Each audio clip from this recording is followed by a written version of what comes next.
ANM ನ್ಯೂಸ್ಗೆ ಸ್ವಾಗತ. ನಮಸ್ಕಾರ ಚಿಂತಾಮಣಿ. ಫ್ಯಾಮಿಲಿ ಟೈಮ್ ಅಂದ್ರೆ ಟೇಸ್ಟಿ ಫುಡ್ ಕಂಪಲ್ಸರಿ ಅಲ್ವಾ? Welcome to VV family restaurant and fast food. Taste ಮತ್ತು ಕ್ವಾಲಿಟಿ ಒಂದೇ ಪ್ಲೇಸ್ ಅಲ್ಲಿ ಸಿಗ್ತಾ ಇದೆ. ಇಲ್ಲಿ ನಿಮಗೆ ಸಿಗುತ್ತೆ delicious North Indian, Chinese, tandoori ಮತ್ತು special tasty fast food items, fresh ingredients, hygienic cooking, family friendly, comfortable atmosphere ಅಲ್ಲಿ ಡೈನಿಂಗ್ ಆಗಲಿ ಟೇಕ್ ಅವೇ ಆಗಲಿ every bite full of taste. ಇನ್ನು ನಿಮ್ಮ ಯಾವುದೇ ಪ್ರೋಗ್ರಾಮ್ಸ್ಗೆ ಇವರು ಕೇಟರಿಂಗ್ ಸರ್ವಿಸ್ ಕೂಡ ಮಾಡಿಕೊಡ್ತಾರೆ.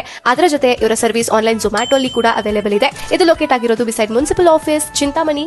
ಒನ್ಸ್ ಟೇಸ್ಟ್ ಮಾಡಿದ್ರೆ definitely you will come again. VV family restaurant and fast food. Good taste, family comfort. ಇವತ್ತೇ ವಿಸಿಟ್ ಮಾಡಿ with your family and friends.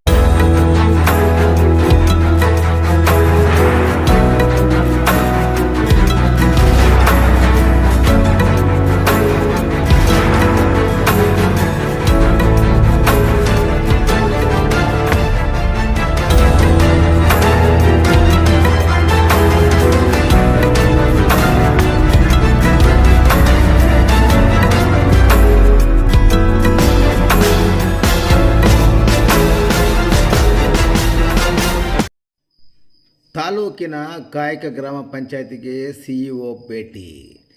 Chintamani ತಾಲೂಕಿನ ದೊಡ್ಡಗಂಜಿಯೂರು ಗ್ರಾಮ ಪಂಚಾಯತಿಗೆ ಭೇಟಿ ನೀಡಿದ ಚಿಕ್ಕಬಳ್ಳಾಪುರ ಜಿಲ್ಲಾ ಪಂಚಾಯತಿ ಸಿಇಒ ಡಾಕ್ಟರ್ ನವೀನ್ ಭಟ್ರವರು ಕಾಯಕ ಗ್ರಾಮದ ವಿವಿಧ ಅಂಶಗಳಿಗೆ ಸಂಬಂಧಿಸಿದಂತೆ ಗ್ರಾಮ ಪಂಚಾಯತಿಯಲ್ಲಿ ನಿರ್ವಹಿಸಲಾಗುತ್ತಿರುವ ಕಡತಗಳನ್ನು ಪರಿಶೀಲನೆ ನಡೆಸಿದರು. ನಂತರ ಜಲಜೀವನ್ ಮಿಷನ್ ಅಡಿಯಲ್ಲಿ ಕೈಗೊಂಡಿರುವ ಕಾಮಗಾರಿಗಳ ವೀಕ್ಷಿಸಿ ಪ್ರಗತಿ ಪರಿಶೀಲನೆ ಮಾಡಿ ಅಗತ್ಯ ನಿರ್ದೇಶನಗಳನ್ನು ಸಹ ನೀಡಿದರು. ಇನ್ನು ಗ್ರಾಮದ ಅಂಗನವಾಡಿ ಕೇಂದ್ರ, ಸರ್ಕಾರಿ ಪ್ರೌಢಶಾಲೆ ಹಾಗೂ ಹೆಣ್ಣು ಮಕ್ಕಳ ವಸತಿ ನಿಲಯಗಳಿಗೆ ಭೇಟಿ ನೀಡಿ ಮೂಲಭೂತ ಸೌಕರ್ಯ ನಿರ್ವಹಣೆ ಹಾಗೂ ಸೌಲಭ್ಯಗಳು ಸಹ ಸಿಇಒ ಪರಿಶೀಲನೆ ನಡೆಸಿದರು.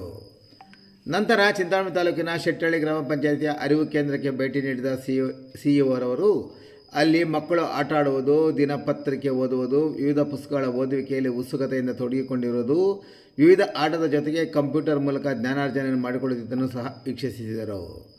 ಅರಿವು ಕೇಂದ್ರದಲ್ಲಿ ಹಿರಿಯ ನಾಗರಿಕರು, ಕಾಲೇಜು ವಿದ್ಯಾರ್ಥಿಗಳು, ವಿವಿಧ ಸ್ಪರ್ಧಾತ್ಮಕ ಪರೀಕ್ಷೆಗಳ ಸ್ಪರ್ಧಾರ್ಥಿಗಳು ಸಹ ಅರಿವು ಕೇಂದ್ರ ಉಪಯೋಗ ಪಡೆಯುತ್ತಿರುವುದನ್ನು ಮಾತನಾಡಿಸಿದ ಸಿಇಒರವರು ಗ್ರಾಮ ಪಂಚಾಯಿತಿ ಅರಿವು ಕೇಂದ್ರಗಳಲ್ಲಿ ಓದುವ ಬೆಳಕು ಕಾರ್ಯಕ್ರಮ, ಕಥಾಕಥನ ಮತ್ತು ಪುಸ್ತಕ ಓದುವ ಕಾರ್ಯಕ್ರಮ, ಚಿತ್ರಕಲೆ ಮತ್ತು ಕರಕೌಶಲ ಕಾರ್ಯಕ್ರಮ ಮತ್ತು ನಾಟಕ ಮತ್ತು ಆಟಗಳ ಸದುಪಯೋಗಕ್ಕೆ ಸಹ ಕರೆ ನೀಡಿದರು.